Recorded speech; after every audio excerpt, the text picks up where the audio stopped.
Hey everyone, welcome to my channel. If you're new here, I'm Shanice, and in today's video, we are diving into Adobe Premiere 2025.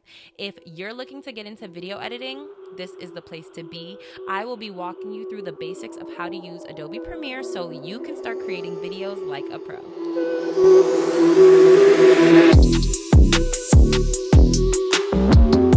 Editing is so cool.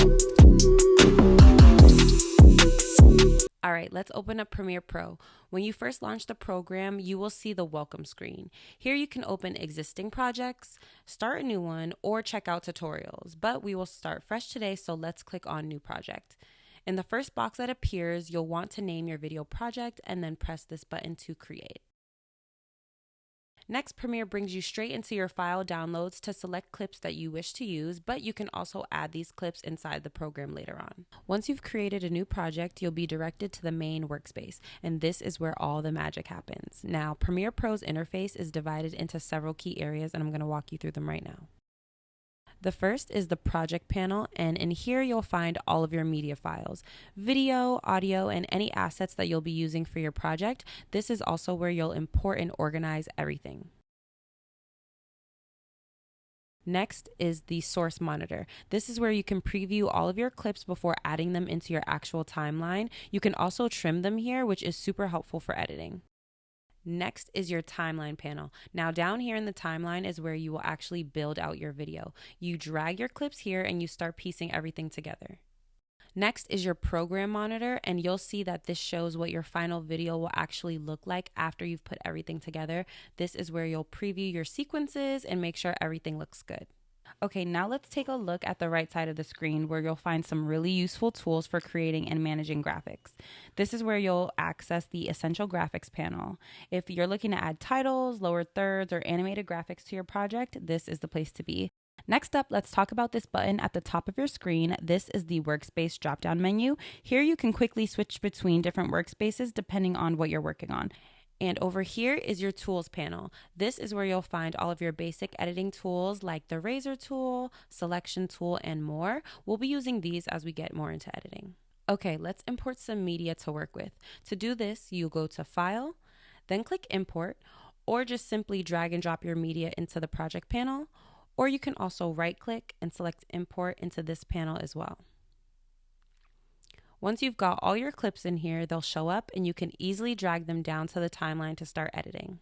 Now, a really handy tip for working with clips: when you're previewing footage in the source panel, you don't just have to drag the video part of the clip onto your timeline, you can actually drag the audio as well separately. So for example, if you only need the video portion for a particular part of your project, you can drag just the video to your timeline. Or if you're working with a podcast and you want to pull the sound, you can just drag the audio separately without bringing over the video. It gives you a lot of flexibility and makes organizing your media a lot easier. You can also use the razor tool to cut clips into sections, and this is helpful when you want to split your clips or remove sections that you don't need.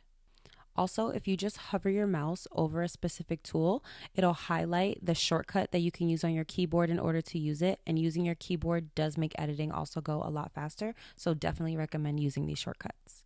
All right, let's talk about transitions. To add a transition between clips, you'll head over to the Effects panel, click on Video Transitions, and here you'll find different options like cross dissolve or dip to black and so many others to choose from. You'll simply drag your chosen transition between the two clips and it will smooth out the cut, giving your video a more polished look. Now let's quickly talk about audio. You can adjust the volume of your clips by right-clicking on them and also selecting the audio gain, or you can use the audio mixer to tweak your audio levels as a whole. And if you need to add some background music, you can import a music track just like your video clips and drag it onto the audio layer below your video. Once you're done editing, it's time to export. To do this, make sure that your timeline sequence is selected before exporting. That way, Premiere knows that you're exporting this specific timeline. Go to File, Export, and Media. From here, you can name your file and choose your export settings. For YouTube, I recommend using the H.264 format for a good balance of quality and file size. But if your edit requires different export settings, you can choose them from the drop box below. Then click Export, and Premiere Pro will render your video. And that's a quick overview of Adobe Premiere 2025. It's a super powerful program, so once you get the hang of it, you're gonna make some amazing content. If you enjoyed this video, don't forget to hit the like button and subscribe to the channel for more editing tips and tricks. And if you have any questions about editing at all, make sure to drop them in the comment section below. I'm here to help. All right, y'all, I'll see you in the next video.